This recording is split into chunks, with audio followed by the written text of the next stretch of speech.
Economics. सो आज का जो टॉपिक हमारे पास है वो हमें ये समझना है कि इंडिया किस तरीके से अपनी नेशनल इनकम कैलकुलेट करता था, मींस जीडीपी कैलकुलेशन के क्या मेथड्स थे और कैसे हम करते थे, और आज मींस प्री इंडिपेंडेंस हमने कैसे जीडीपी कैलकुलेशन किया और पोस्ट इंडिपेंडेंस हमारे पास जीडीपी कैलकुलेशन के क्या मेथड्स हैं और क्या क्या चीज़ों के अमेंडमेंट्स आई हैं। उससे पहले एक छोटी सी बात, ऑल्दो हम बहुत बार इस बारे में पढ़ चुके हैं, मैंने आपको बताया था कि जब हम जीडीपी की बात कर रहे होते हैं तो जीडीपी का मतलब है हमारी डोमेस्टिक टेरिटरी में होने वाली income. Now what do we mean by domestic territory? ये हमारे पास pre partition map of India है, तो इसका मतलब है ये यहाँ से लेकर के पूरा जो ये टेरिटरी का पार्ट हम देख रहे हैं, जो ज्योग्राफिकल बाउंड्री है पूरी, इसमें होने वाली इनकम। लेकिन साथ में मैंने आपको एक बात बताया था कि कुछ वाटर बॉडीज यानी 200 नॉटिकल माइल्स का कुछ पोर्शन जो है वो भी हमें मिला हुआ है, तो उसमें होने वाली इनकम, तो ये वाली इनकम प्लस ये वाली इनकम, इन दोनों की इनकम को हम क्या कहते हैं? इन दोनों इनकम को हम जीडीपी कहते हैं। ठीक है, तो अब पहले हम यही समझेंगे कि इंडिपेंडेंस से पहले जीडीपी कैलकुलेशन के क्या क्या अटेम्प्ट किए गए, किस किसने किए, और क्या क्या चेंजेस आफ्टर इंडिपेंडेंस हमारे पास उसमें आए हैं। तो स्टार्ट करते हैं। सबसे फर्स्ट है history of national income accounting in India. Basically we can also say that GDP accounting in India. GDP कैसे कैलकुलेट करता है? क्योंकि सबसे पहला जो चीज होता है वो जीडीपी होता है। जीडीपी निकाला जाता है, फिर अलग अलग हम एग्रीगेट्स को यूज करके जीडीपी को नेशनल इनकम में कन्वर्ट करते हैं। तो जो सबसे पहला अटेम्प्ट स्टूडेंट्स जीडीपी कैलकुलेशन का, जो कि इंडिपेंडेंस से पहले किया गया था, दैट वाज डन बाय दादा भाई नारोजी। ठीक है, आप जानते होंगे इनको great old man of India कहते हैं, क्योंकि इन्होंने इंडिया की इंडिपेंडेंस के लिए बहुत बहुत सारे मेजर स्टेप्स लिए थे। तो इंडिया के अंदर जो सबसे पहला स्टेप लिया गया इंडिया की नेशनल इनकम को कैलकुलेट करने का, वो किसने लिया? दादा भाई नारोजी ने लिया। और कब लिया? 1868 में। लेकिन जो ये मेथड कैलकुलेशन का यूज किया गया था, इस मेथड को ज्यादा साइंटिफिक नहीं माना गया। क्यों नहीं माना गया था? रीजन ये था कि इस मेथड में होता क्या था कि पहले इन्होंने एग्रीकल्चर, दादा भाई नारोजी ने पहले एग्रीकल्चर की इनकम को कैलकुलेट किया, फिर बाकी सेक्टर का एक जस्ट ऐसे ही कुछ परसेंटेज मान करके उसके अंदर ऐड कर दिया। ठीक है, देखो लिखा हुआ first estimated the agriculture production in the country and then a certain percentage, वो कुछ भी था। तो ऑब्वियसली बात है, आप ऐसे कुछ भी एस्टिमेट करके कोई परसेंटेज तो ऐड नहीं कर सकते। ठीक है, लेकिन पहला अटेम्प्ट इन्होंने किया था और इनके अटेम्प्ट का जो रिजल्ट आया, उस टाइम की इनकम थी ₹340 करोड़।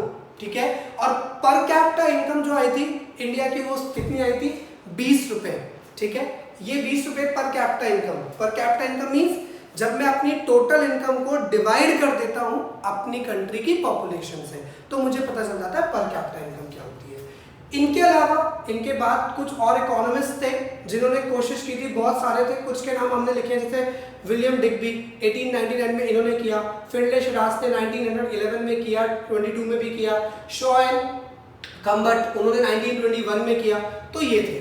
ठीक है, तो ये तो दादा भाई नौरोजी थे। इसके बाद बहुत आप कह सकते हो प्रिसाइज और एक साइंटिफिक अप्रोच के साथ इंडिया की नेशनल इनकम को कैलकुलेट किया किन्होंने?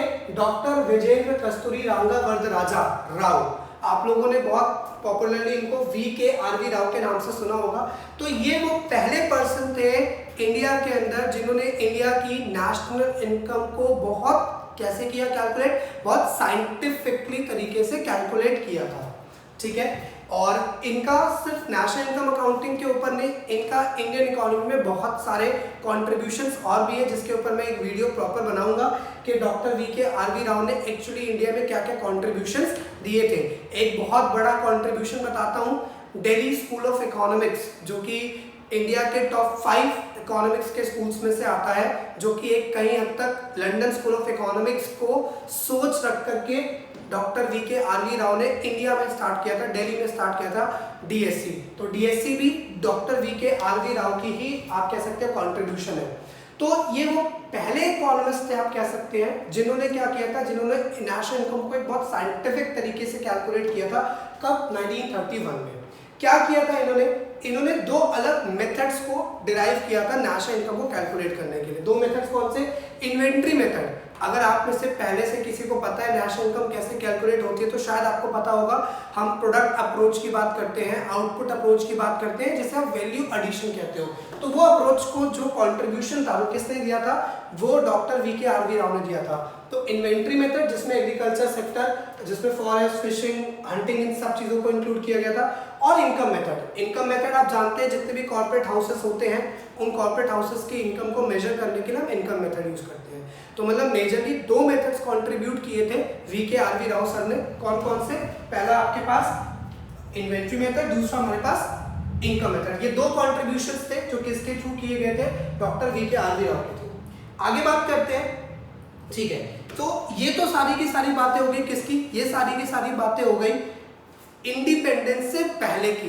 तो इंडिपेंडेंस से पहले कौन कौन हमारे पास मेजर, अगर की टेक अवेज की बात करें तो पहले कौन है? दादा भाई नौरोजी, और दूसरे कौन है? वी के आर वी राव। दादा भाई नौरोजी ने कंट्रीब्यूशन दिया बट वो साइंटिफिक नहीं था, ठीक है। दूसरा कंट्रीब्यूशन किसने दिया? डॉक्टर वी के आर वी राव ने दिया, जिसमें दो मेथड्स को इंट्रोड्यूस किया गया, इनकम मेथड और आपका product method. Product method, inventory method या फिर वैल्यू एडेड मेथड, ठीक है। अब बात कर लेते हैं जीडीपी कैलकुलेशन इंडिया का। कब? इंडिपेंडेंस के बाद। आप जानते हैं इंडिपेंडेंस के बाद सबसे बड़ा झटका इंडिया को क्या लगा? इंडिया का पार्टीशन पाकिस्तान के साथ। तो जो ये वाला पोर्शन उससे पहले हमारे पास जीडीपी में था, अब ये पोर्शन नहीं रह गया। अब हमारा मैप बहुत कन्फाइंड हो गया, अब हमारा मैप यही है। तो इस टेरिटरी में होने वाली इनकम प्लस जो इस वाटर बॉडीज के पोर्शन से मुझे इनकम मिल जाती है, उन दोनों को प्लस करके मुझे क्या मिल जाता है? उन दोनों को प्लस करके मुझे मिल जाता है मेरी कंट्री का ग्रॉस डोमेस्टिक प्रोडक्ट, ठीक है। आगे बात करते हैं, ठीक है। तो अगर हम हिस्ट्री की बात करते हैं नेशनल इनकम की पोस्ट इंडिपेंडेंस, इंडिपेंडेंस के बाद क्या हुआ? तो 4 अगस्त 1949 में गवर्नमेंट ऑफ इंडिया ने एक कमिटी स्टैब्लिश करी, इसका नाम क्या था? द नेशनल इनकम कमेटी, ठीक है। इसको हेड किया गया, इसके जो हेड थे, इसके जो चेयरपर्सन थे वो थे प्रशांत चंद्र महालानोबिस, पीसी महालानोबिस। अगेन ये एक बहुत इंपॉर्टेंट नाम है हमारी इंडियन इकोनॉमिक हिस्ट्री के अंदर। पीसी महालानोबिस के बहुत सारे कॉन्ट्रीब्यूशंस हैं इंडियन इकोनॉमी के अंदर, बहुत सारे। उसके ऊपर भी मैं एक अलग से वीडियो बनाऊंगा, ठीक है, जिसमें हम बात करेंगे कि पीसी महालानोबिस ने क्या किया था। एक जैसे मैंने आपको वी के आर वी राव को बताया, इनका बताता हूँ। इंडिया की जो 5 ईयर प्लानिंग थी उसका एक बहुत अच्छा मॉडल, और उसके मॉडल के ऊपर जो मतलब जितनी भी चीजें अडॉप्ट की गई थी वो PC Mahalanobis. Second 5 year plan से जो भी मेजर चेंजेस लाए गए थे हमारे 5 ईयर प्लान में, वो पीसी महालानोबिस के मॉडल के ऊपर बेस्ड थे, ठीक है।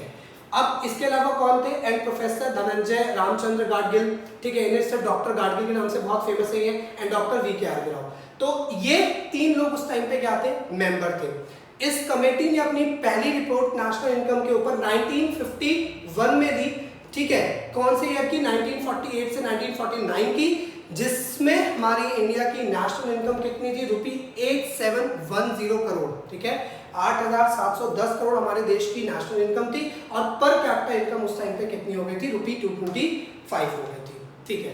तो ये कॉन्ट्रीब्यूशंस किसके थे? ये सारे कॉन्ट्रीब्यूशंस थे हमारे पोस्ट इंडिपेंडेंस। लेकिन अगर मैं इसी के साथ बात करता हूं आफ्टर इंडिपेंडेंस की, अगर मैं बात करता हूं तो 1955 में आपको मैंने बताया नेशनल इनकम कमेटी थी।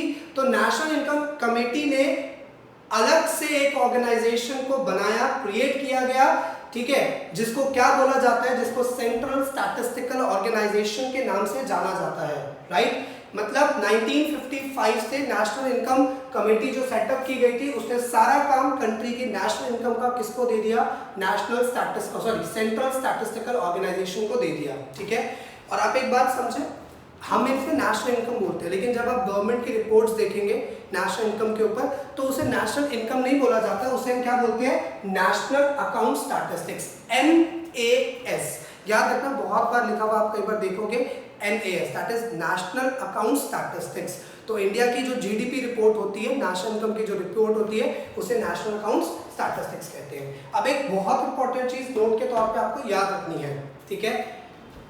May 3, 2019 को हमारी गवर्नमेंट ने national sample survey office, that is NSSO, जो कि अलग अलग डेटा कलेक्ट करता है, आपको पता होगा, with the central statistics office, हमारी गवर्नमेंट ने क्या किया? NSSO को और CSO को, इन दोनों को मिला दिया और एक ऑर्गेनाइजेशन बना दी है आज की डेट में, and that is national statistical office. तो इसका मतलब अब हम जो रिपोर्ट्स देखेंगे, मतलब नेशनल अकाउंट, अगर हम बात करें नेशनल अकाउंट स्टैटिस्टिक्स की, नेशनल इनकम की, जीडीपी कैलकुलेशन की, तो जो अब की रिपोर्ट्स हैं स्टूडेंट्स वो किसकी होंगी, वो नेशनल स्टैटिस्टिकल ऑफिस एनएसओ की रिपोर्ट होंगी। इस बात को आप याद रखें। लेकिन कई बार अभी भी आप कई जगह पे सीएसओ लिखा हुआ दिखाई देगा आपको, क्योंकि देखो मेजर चेंज अभी 19 में ही हुआ है ना, तो बहुत सी जगह आपको सीएसओ दिखाई देगा। लेकिन हमें याद रखना है कि सीएसओ को और एनएसएसओ को, दोनों ऑर्गेनाइजेशंस को मर्ज करके नेशनल स्टैटिस्टिकल ऑफिस को बना दिया गया है, ठीक है। और ये किसके अंडर चलता है, ministry of statistics and programme implementation. ये ministry of statistics and programme implementation के अंडर काम करता है। पहले भी ये काम करते थे, दोनों को मिला दिया गया है, ठीक है। फ्रेंड्स आगे बात करते हैं। सो अगर अब हम देखें कि नेशनल इनकम कमेटी ने कौन से मेथड को यूज किया नेशनल इनकम को कैलकुलेट करने के लिए, तो अगर हम इसको देखते हैं तो नेशनल इनकम कमेटी ने क्या किया, दो मेथड्स को बनाया, एक प्रोडक्ट मेथड और एक इनकम मेथड, जैसा कि मैंने अभी आपसे बोला, ठीक है।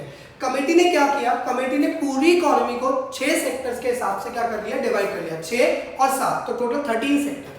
6 सेक्टर में कौन से थे, agriculture, animal husbandry, forestry, fishery, minery, mining and factory establishments estimated by the output method. मतलब जो ये 6 सेक्टर से इनको आउटपुट मेथड से यूज किया गया, मींस वैल्यू एडिशन मेथड का यूज करके इनकी इनकम निकाली गई। लेकिन बाकी 7 सेक्टर्स जो कि सॉर्ट ऑफ आप कह सकते हो सर्विस सेक्टर से जुड़े थे, उन सर्विस सेक्टर की इनकम को कैलकुलेट करने के लिए हमने किस मेथड को यूज करना शुरू कर दिया, इनकम मेथड को यूज करना शुरू कर दिया। तो मतलब बेसिकली आप कह सकते हो दो मेथड्स को ही फॉलो किया गया, किसके थ्रू भी, नेशनल इनकम कमेटी के थ्रू भी, ठीक है। लेकिन आगे की बात करते हैं कि आगे क्या चेंजेस आए। अब बात आ जाती है जब से सीएसओ ने कैलकुलेशन करनी शुरू कर दी जीडीपी की। जब सीएसओ ने जीडीपी की कैलकुलेशन करनी शुरू करी तो सीएसओ ने क्या किया, देखो आप समझो, अगर मैं सिर्फ आउटपुट मेथड की बात करता हूँ तो इंडिया इतना बड़ा नेशन है, यहाँ पे एग्रीकल्चर के बारे में हर किसी का डेटा ला पाना बहुत मुश्किल है। बहुत सा डेटा जो होता है आपको एग्रीकल्चर के बारे में पता ही नहीं होता, क्योंकि बहुत से फार्मर्स होते हैं जो बताते ही नहीं, तो मतलब एग्जैक्ट फिगर नहीं आ सकती। इसके बाद अगर मैं इनकम मेथड की बात करूं तो आप जानते हो कि बहुत सारे अनरजिस्टर्ड वो होते हैं, एस्टैब्लिशमेंट्स होती हैं, ठीक है, और बहुत से लोग अपनी इनकम के बारे में बताते भी नहीं है, ठीक है। तो मतलब इनकम मेथड भी मुझे एक बहुत अच्छा रिजल्ट नहीं दे सकता, ठीक है। इसीलिए गवर्नमेंट ने क्या किया है, इन दोनों को मिला दिया है, और इन दोनों को मिला करके जो मेथड बनाया गया है उसे क्या बोलते हैं, economic activity eight factor cost. जब भी आप नेशनल अकाउंट्स, जो नेशनल अकाउंटिंग स्टेटमेंट है, एनएएस है, उसकी रिपोर्ट देखोगे तो उसमें आपको अलग से कहीं दिखाई नहीं देगा कि value added method, income method, expenditure method. Expenditure method तो अब आपको दिखाई देगा प्रॉपर तरीके से, लेकिन अलग से आपको वैल्यू एडेड और इनकम नहीं लिखा हुआ दिखाई देगा। उसके ऊपर जो रिपोर्ट लिखी होती है वो क्या लिखी होती है, वो लिखी होती है कि GDP calculation as a economic activity. वो लास्ट में मैं आपको रिपोर्ट भी दिखाऊंगा प्रॉपर कि कैसे कैसे जो हमने पढ़ा है क्या उतना ही कैलकुलेशन है, कुछ और भी चीजें हैं। तो economic activity eight factor cost and the second expenditure method. Expenditure method को क्यों अडॉप्ट किया गया, क्योंकि गवर्नमेंट ने कहा कि देखो इनकम लोग अपनी क्या कर लेते हैं, हाइड भी कर लेते हैं, बट एक्सपेंडिचर कैसे करेंगे। एक्सपेंडिचर का भी एक बहुत बड़ा पोर्शन है वो हाइड हो जाता है, ठीक है, लेकिन कुछ इनकम का पोर्शन रह गया, कुछ एक्सपेंडिचर का पोर्शन रह गया। इसे इन तीनों को कंपाइल करके नेशनल इनकम कंट्री की जीडीपी जो है निकाली जाती है। और ऐसा नहीं है कि हमारी कंट्री में, ये थ्रू आउट द वर्ल्ड इसी 3 मेथड्स की प्रैक्टिस की जाती है। हाँ, हेड्स अलग हो जाते हैं, क्योंकि हो सकता है यूएस से कुछ और प्रोडक्शन कर रहा हो, ऑस्ट्रेलिया कुछ और प्रोडक्शन कर रहा हो, इंडिया की प्रोडक्शन कुछ और हो, तो वो प्रोडक्शन के हिसाब से हेड्स अलग हो सकते हैं, लेकिन मेथड्स पूरे थ्रू आउट द वर्ल्ड 3 ही है, that is value added method, income method और एक्सपेंडिचर मेथड। इंडिया अपने वैल्यू एडेड मेथड और इनकम मेथड की रिपोर्ट एक साथ मर्ज करके पब्लिश करता है, और उसे हम क्या कहते हैं कि estimation based on economic activity eight factor cost, ठीक है। तो अगेन वही चीज है कि एग्रीकल्चर, फॉरेस्ट्री, लॉगिंग आप समझते हैं ना कि बड़े बड़े गुड्स को काट के लॉग्स में कन्वर्ट करना, fishing, mining, quarrying, registered and factories है 1348 and the construction are based on production approach, ठीक है। तो ये सारे मेथड किस पे बेस्ड है, ये सारी जो सेक्टर्स है उनको किस पे कैलकुलेट किया गया, प्रोडक्शन अप्रोच पे। लेकिन वही बात आ गई, जहां पे बात हमने कर ली सर्विस सेक्टर की, तो उन सर्विस सेक्टर की जितनी भी इनकम्स थी हमने उसको किस में कन्वर्ट करना शुरू कर दिया, उसको हमने कैलकुलेट करना शुरू कर दिया इनकम अप्रोच से, ठीक है।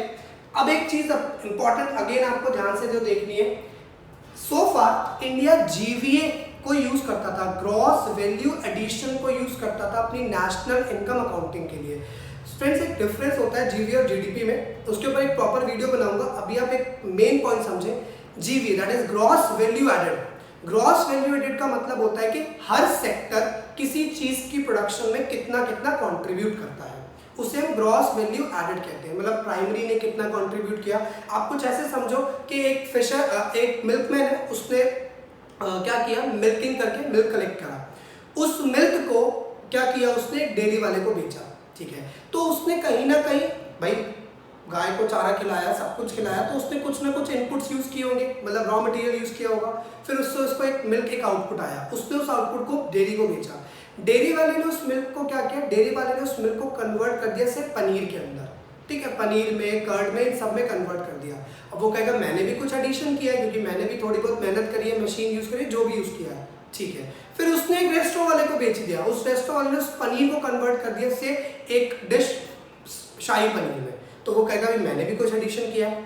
तो वैल्यू एडेड मेथड जो है, जीवीए जो है, वो यही होता है कि एक सेक्टर से दूसरे सेक्टर में एक प्रोडक्ट जो है उसकी वैल्यू कितना ऐड हुई है।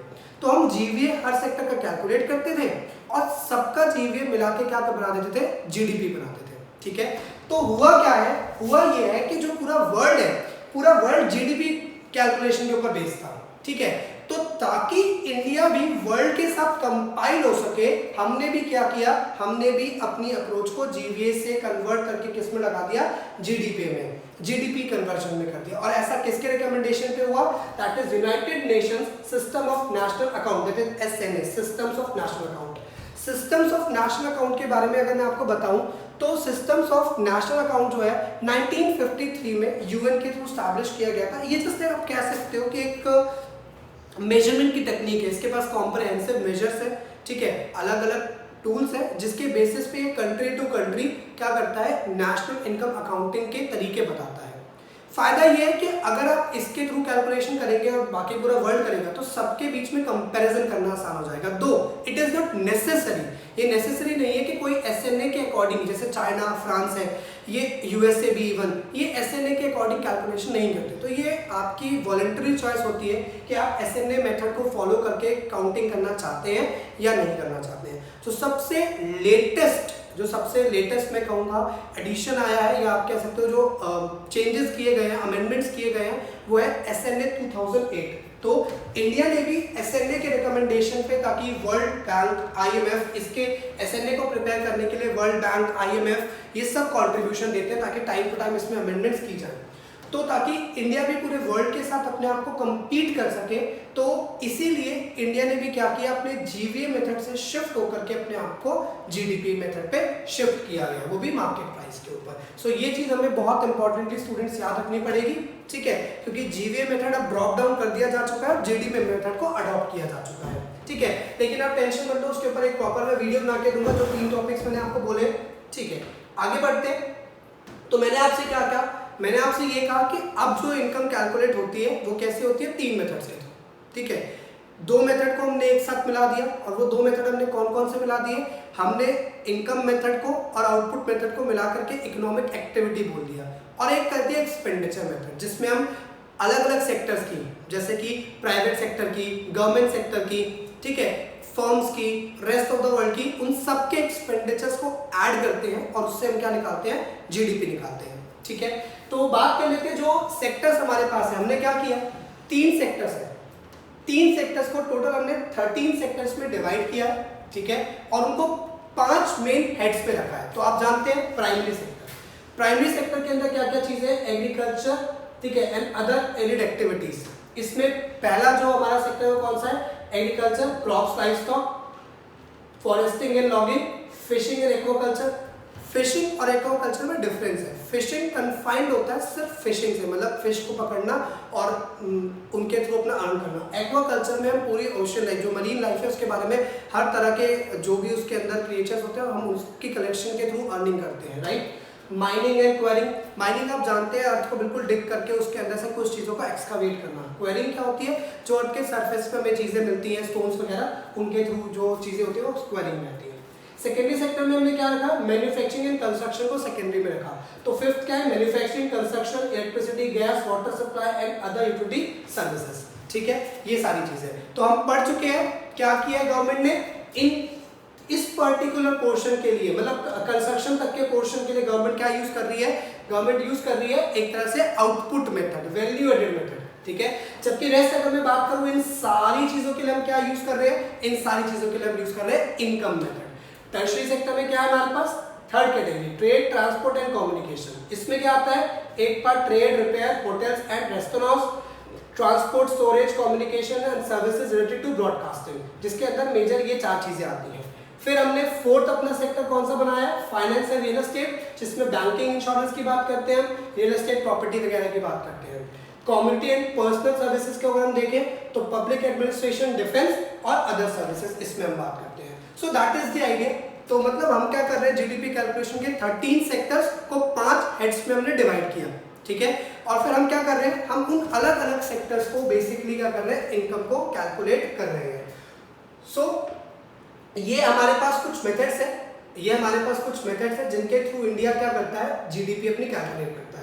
In the next class will discuss about कि वैल्यू एडेड मेथड से जीडीपी कैसे कैलकुलेट होता है, इनकम मेथड से जीडीपी कैसे कैलकुलेट होता है, और एक्सपेंडिचर मेथड से जीडीपी को कैसे कैलकुलेट किया